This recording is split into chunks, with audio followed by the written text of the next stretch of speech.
What is dry processing? Dry processing is one of the most basic and oldest coffee processing procedures in history, and it's commonly used to process Robusta coffee. This procedure aims to reduce the moisture content of the coffee to 10 to 12% by drying it in the sun or using a drying appliance. Characteristics of dry processed coffee. Natural processing, dry process, is the most basic technique of post-harvest processing of coffee. Still, it is also one of the most challenging ways to produce good coffee. Dry processing has always been a simple, inexpensive cooking method. All you need is sunlight and a flat surface. After the coffees are harvested, they are sun-dried until the humidity drops to 11 to 12%, taking 30 days. There are several different methods for drying coffee. Some farmers use raised beds, others dry the coffee in the yard, and others combine drying with a mechanical dryer. Getting the hang of dry processing. Dry processed coffee has its pods removed relatively soon after harvest, whereas wet processed coffee has its pods removed somewhat slowly. Coffee cherries are harvested when ripe and allowed to dry completely before peeling. The first step in dry processing is to pay attention to the harvest and ensure that you pick it at the optimal moment, when it's ripe. Sorting the coffee at various stages of ripening is another crucial process. When unripe or overripe berries are dried together, the finished product's flavor suffers. Managing the fermentation process. Fermentation occurs at every step of the coffee production process, beginning with picking the beans.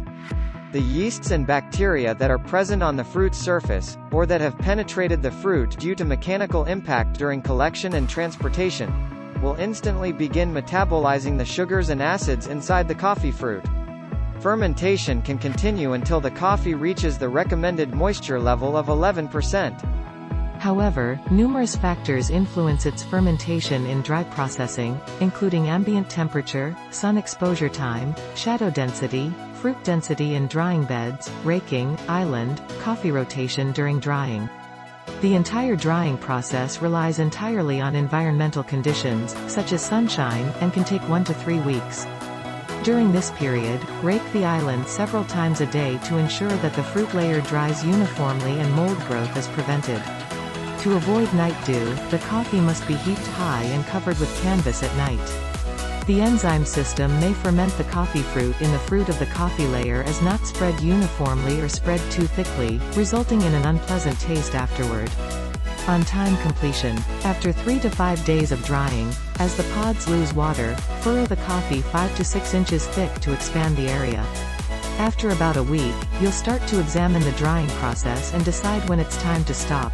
The drying process stops when the skins shrivel, dry up, and practically turn black, allowing the close to the shell stitch to beginning. For dry processing, the end of the drying process is critical. Coffee cherries that aren't dry enough are prone to bacterial and mold degradation, mold. Meanwhile, too dry, over-dried, coffee will become brittle and produce a lot of debris when grinding. The coffee bean may also break.